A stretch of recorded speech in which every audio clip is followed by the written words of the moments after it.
Good morning student. Last time हमने class 8 का science के चैप्टर में पढ़ रहे थे क्रॉप प्रोडक्शन एंड मैनेजमेंट कि किस तरीके से क्रॉप का प्रोडक्शन किया जाता है, फसलों को उगाया जाता है और उसके बाद हमने इसमें क्या मैनेजमेंट है, इसको स्टोरेज करने के वो सब पढ़ेंगे इस आगे। तो सबसे बेसिक चीज़ पहले पढ़ रहे थे कि क्रॉप कौन कौन टाइप की क्रॉप होती है, क्रॉप क्या होता है, रबी की क्रॉप क्या होता है, खरीफ क्रॉप क्या होता है, ये सब पढ़ा था। और दूसरी चीज़ एक क्रॉप प्रोडक्शन जब करते हैं, क्रॉप को उगाते हैं तो क्या क्या मेथड यूज़ में लेते हैं, क्या क्या इंस्ट्रूमेंट यूज़ में लेते हैं करने के लिए। करीब 7 टॉपिक थे जिसमें अब हम स्टार्ट करेंगे, ठीक है। तो वो 7 चीज़ें थी बेसिक जो किसी भी आप फील्ड में अगर कोई फसल उगाते हैं, अगर आपके घर में कोई गार्डन है जिसको आप जिसके अंदर कोई भी आपने प्लांट्स लगा रखे हैं तो उस तरीके से कैसे उसकी देखभाल करते हैं, क्या क्या उसमें यूज़ करते हैं, क्या क्या मिलाते हैं, वो सब हम एक तरीके से फसल को उगाने में भी बिल्कुल सेम मेथड ही यूज में किया जाता है, ठीक है। तो बेसिक क्या है कि इसमें किस तरीके से फसल उगाई जाती है, फिर उसका क्या मैनेजमेंट किया जाता है, कैसे उसको बचाया जाता है दूसरी चीज़ों से, और किस तरीके से फिर वो मतलब कह सकते हैं कि आगे फॉरवर्ड होती है लोगों के पास, ठीक है, जिसे हम जो लोग यूज में लेते हैं खाते हैं, ठीक है। वो सब पूरा मैनेजमेंट है, इसके अंदर पूरा चैप्टर में बताया गया है। तो पेज नंबर 3 है, ठीक है, जहाँ पर हमने एग्रीकल्चर इम्प्लीमेंट पढ़ लिया था। आज प्लफ के बारे में पढ़ेंगे, ठीक है। प्लफ क्या होता है, तो उससे पहले ये है कि आपके पास बुक होनी चाहिए, क्योंकि बुक होगी जब भी आपको समझ में आएगा मैं क्या पढ़ा रहा हूँ, तभी आपको लाइन टू लाइन ट्रांसलेशन समझ में आएगा। बुक नहीं होगी तो समझ में नहीं आएगा। तो अगर बुक नहीं है तो जितनी जल्दी हो सके परचेज कर लीजिए, क्योंकि फिर जो क्वेश्चन आंसर होंगे वो आपके बुक के थ्रू ही होंगे।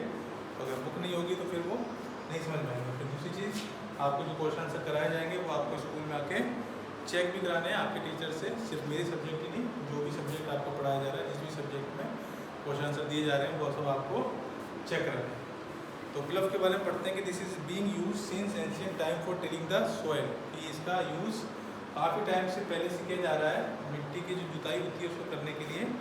जैसे कि आपको पिक्चर में दिख रहा है, इसको हम हल बोलते हैं। Adding fertiliser to the crop, इसके अंदर कुछ उर्वरक, फर्टिलाइजर उर्वरक बोलते हैं जिसके अंदर मिलाई जाती है फसलों में। फिर removing the weeds and turning the soil, ठीक है, जो वीड्स मतलब अलग से कुछ प्लांट्स हो जाते हैं उनको हटाने के लिए।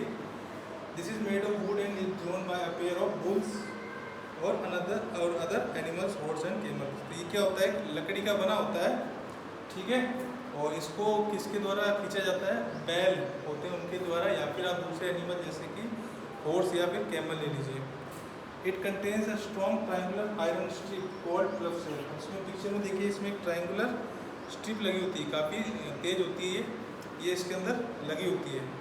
The main part of the प्लफ is a long log of would which is called the प्लफ shaft, यानी इसके अंदर जो मेन पार्ट होता है ये लंबी स्टिक होती है जो, ठीक है, इसको बोलते हैं। यही बैलों के ऊपर रखी जाती है, फिर बैल जो होते हैं बुल उसको खींचते हैं, फिर वो मिट्टी की क्या होती है, टिलिंग द सॉइल होता है।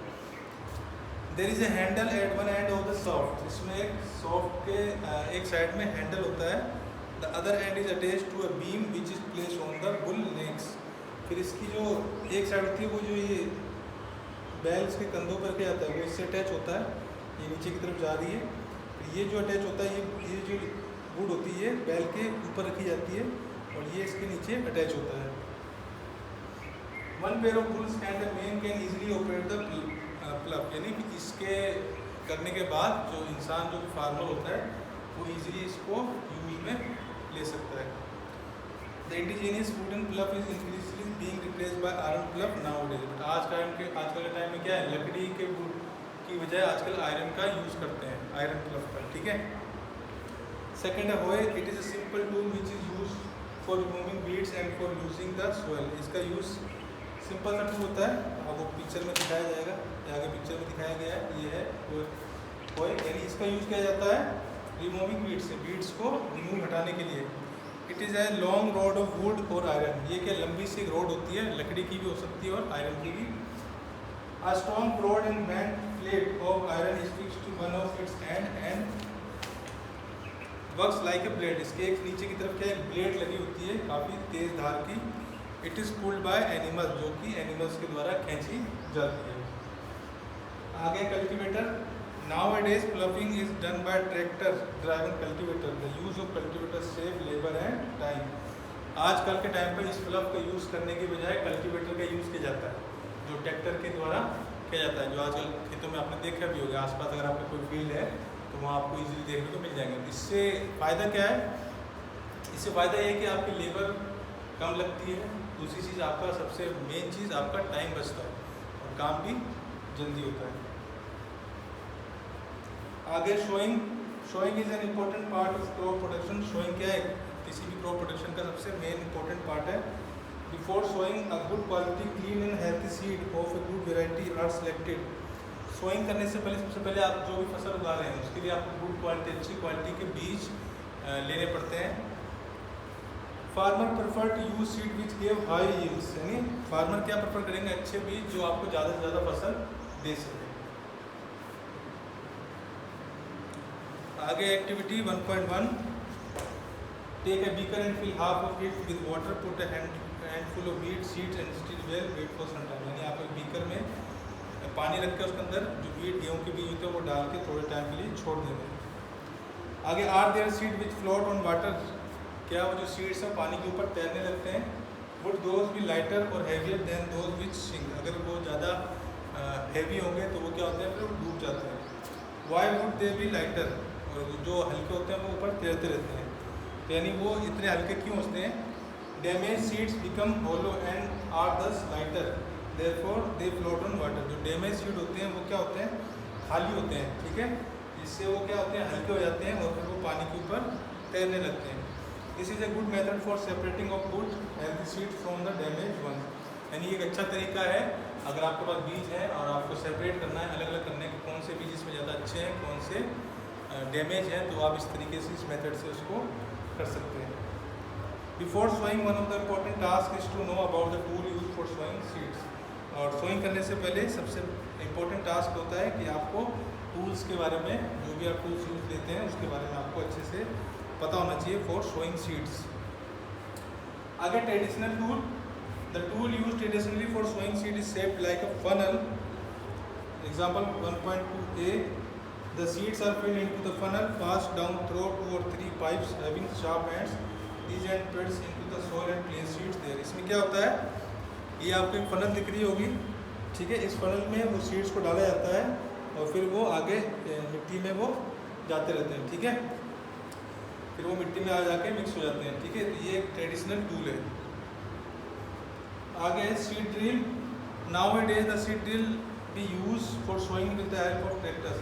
आजकल के टाइम में सीड ड्रिल का भी यूज किया जाता है ट्रैक्टर के द्वारा। This show the seeds uniformly eight equal distance and depth. इससे क्या होता है कि जो बीज होते हैं वो प्रॉपर गहराई में जाते हैं और एक प्रॉपर गैप रहता है उनके बीच में। It ensure that seed get covered by the soil after growing. Sowing यानी इससे आप इंश्योर हो जाते हैं कि जो सोइंग के बाद जो आपके बीज है वो प्रॉपर तरीके से ढक जाते हैं मिट्टी से। This protect seeds from being eaten by birds. इससे आपको किससे बचाता है कि जो पक्षी होते हैं वो उसको ना खा लें, तो इससे भी आपको बचाता है क्योंकि फिर वो दिखते नहीं है। Showing by using a seed drill save time and labour. तो सीड ड्रिल के द्वारा इसको प्रोसेस को करना आपका लेबर भी बचाता है आपका, और टाइम भी आपका कम लगता है।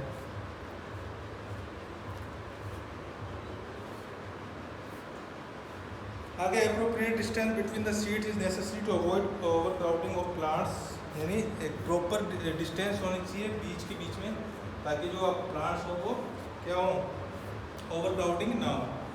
This allow plants to get sufficient sunlight. इससे क्या होता है कि जो आपके प्लांट्स हैं उनको प्रॉपर सफिशिएंट जो भी सनलाइट है वो प्रॉपर मिलती रहेगी। Nutrients and water from the soil, साथ साथ में उनको प्रॉपर न्यूट्रिएंट्स और वाटर भी मिट्टी के थ्रू मिलता रहेगा। At times a few plants may have to be remove to prevent overcrowding.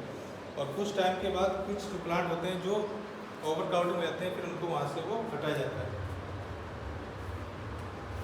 आगे adding manure and fertilisers. The substances which are added to the soil in form of nutrition for the healthy and growth of plant are called manure and fertiliser. तो ऐसे substances जो mix किए जाते हैं ताकि आपको एक अच्छी और हेल्दी फसल मिले, उसको हम बोलते हैं manure and fertiliser. I saw a healthy crop growing in a farm. In the neighboring farm, the plants were weak. Why do some plants grow greater than others? मैंने देखा कि एक फील्ड में एक अच्छी फसल उग रखी है और एक फील्ड में जो प्लांट्स हैं वो काफ़ी वीक हैं। तो ऐसा क्यों होता है? तो कई जो फार्मर्स होते हैं वो अपनी अच्छी फसल के लिए क्या करते हैं, क्योंकि फार्मर जो डिपेंड रहता है वो अपनी फसल के ऊपर डिपेंड रहता है, जितनी अच्छी फसल होगी उतनी ज़्यादा उसका फ़ायदा मिलेगा। तो इसके लिए अच्छी फसल के लिए जो किसान होते हैं वो क्या करते हैं, उसके अंदर फर्टिलाइजर्स मिलाते हैं ताकि अच्छी फसल हो और उनकी जो कहते हैं इनकम हो वो ज़्यादा अच्छी हो। Soil supply minerals nutrients to the crop plants. These nutrients are essential for the growth of plants. तो ये मोस्ट इम्पोर्टेंट पार्ट है यानी प्लांट्स की अच्छी ग्रोथ के लिए। इन certain areas farmer grow crop after crop in the same field. The fields never left uncultivated or fallow. Imagine what happens to the nutrients. तो कई फील्ड में देखा होगा जो फार्मर्स होते हैं, जैसे एक फील्ड में उन्होंने कोई फसल उगाई, फिर कुछ टाइम बाद उसी फील्ड में वो दूसरी फसल भी उगा देते हैं। Continuous cultivation of crop make the soil poor in nutrient. इससे क्या होता है कि जो वहाँ की मिट्टी होती है वो थोड़ी पुअर हो जाती है। Therefore farmers have to add manure to the field to replenish the soil with nutrient. इस वजह से फार्मर्स क्या होते हैं उसके अंदर फिर वो फर्टिलाइजर्स को ऐड करते हैं। This process is called manuring. इस प्रोसेस को हम बोलते हैं मैन्योरिंग। इम्प्रॉपर और insufficient manure result in weak plants. यानी अगर आप प्रॉपर तरीके से इसके अंदर मिक्स नहीं करेंगे तो जो आपके प्लांट्स होंगे वो काफ़ी वीक होंगे। Manure is an organic substances obtain from the decomposition of plant और एनिमल वेस्ट। तो मैन्योर कहाँ से आपको मिलता है, जो मरे हुए जानवर होते हैं, डेड एनिमल्स होते हैं, उनके डिकम्पोजिशन से मिलते हैं। Farmer dumps plant and animal waste in pits at open place and allow it decompose.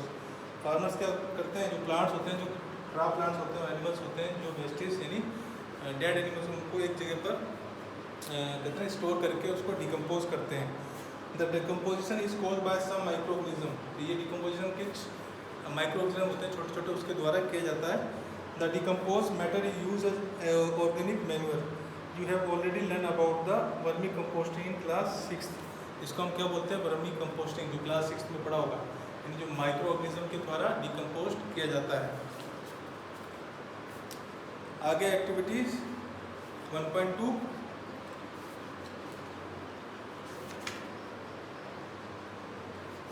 वो हम अपनी नेक्स्ट वीडियो में पढ़ेंगे। तो अभी आज की वीडियो में इतना ही। अभी हमने 3-4 टॉपिक पढ़ लिए। इसमें आपने शोइंग पढ़ लिया कि किस तरीके से शोइंग किया जाता है, क्या क्या टूल्स यूज़ किए जाते हैं, और दूसरी चीज़ जो फार्मर्स होते हैं वो मैन्योर और फर्टिलाइजर क्यों मिलाते हैं, ठीक है, ताकि उनको अच्छी फसल मिल सके और जो उनके प्लांट्स हैं वो ज़्यादा वीक ना हो, ठीक है। और अगर प्लांट्स अच्छे होंगे या जो फसल अच्छी होगी तो उनकी जो इनकम होगी वो ज़्यादा अच्छी होगी, ठीक है। उसके लिए काफ़ी सारी चीज़ें हैं, फर्टिलाइजर्स और मैन्योर मिलाए जाते हैं। और वो कहाँ से मिलते हैं इनको, जो डेड प्लांट्स होते हैं और जो डेड एनिमल्स होते हैं उनको डिकम्पोज किया जाता है किसी गड्ढे में बंद रख के, और जो माइक्रोऑर्गेनिज्म होते हैं, जो मिट्टी में होते हैं, वो उसको डिकम्पोज करते हैं, ठीक है। डिकम्पोज करने के बाद वही चीज़ वो उसमें मिक्स करते हैं, ठीक है। फिर इसमें आपने देखा कि कौन कौन से टूल्स हैं, जैसे पहले के टाइम पर वुडन के प्लग चलते थे, बट आजकल के टाइम पे आयरन के प्लग चलने लगे हैं।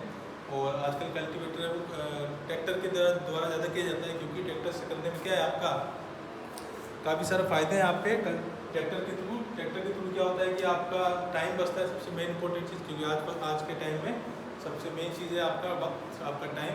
वो जितना कम होगा वो ज़्यादा बेटर रहेगा। तो ट्रैक्टर्स के थ्रू करने से आपका टाइम भी कम लगता है, दूसरी चीज़ आपकी लेबर भी कम लगती है, ठीक है। जितनी लेबर ज़्यादा लगेगी उतना खर्चा ज़्यादा आएगा, तो इससे आपको फ़ायदा होता है कि आपकी लेबर कम लगती है और आपका टाइम बचता है। फिर उसके बाद अलग अलग टूल्स हैं, मतलब जैसे जैसे मॉडर्न टाइम आ रहा है वैसे वैसे इसमें काफ़ी ज़्यादा आपको सुविधाएं मिलती रहती हैं, फैसिलिटीज़ मिलती रहती है पहले के टाइम के कंपेयर में। पहले के टाइम में इतनी फैसिलिटीज़ नहीं होती थी, और आजकल के टाइम में काफ़ी ज़्यादा फैसिलिटीज़ मिलने लगी हैं, जो कि काफ़ी बेनिफिशियल है फार्मर्स के लिए, ठीक है। तो ये था आज की वीडियो में। बाकी नेक्स्ट वीडियो में हम इसके नेक्स्ट टॉपिक डिस्कस करेंगे जो भी है, और साथ साथ में ध्यान रखिएगा जो भी आपके बुक नहीं है तो बुक परचेज़ कीजिए फटाफट, क्योंकि विदाउट बुक आपको कुछ भी समझ में नहीं आएगा। तो चैप्टर काफ़ी लेंथी है, लंबा है, ठीक है, और इसमें से काफ़ी सारे क्वेश्चन भी आते हैं।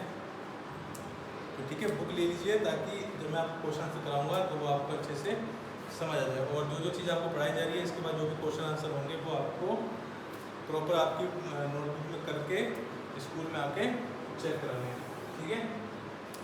तो आज की वीडियो में इतना ही, और अब नेक्स्ट वीडियो जो आएगी वो आपके अगले वीक में आएगी, यानी थर्सडे से लेकर सैटरडे तक। बाकी मंडे से वेडनेसडे तक आपकी मैथ की आएगी। मैथ में जो हमने लास्ट टाइम पढ़ा था उसके आगे से देखेंगे। आई होप कि आपको जो क्वेश्चन आंसर दिए गए तो कर लिए होंगे। ठीक है, तो मिलते हैं हम अपने नेक्स्ट वीडियो में इसके नेक्स्ट टॉपिक के साथ। Thank you.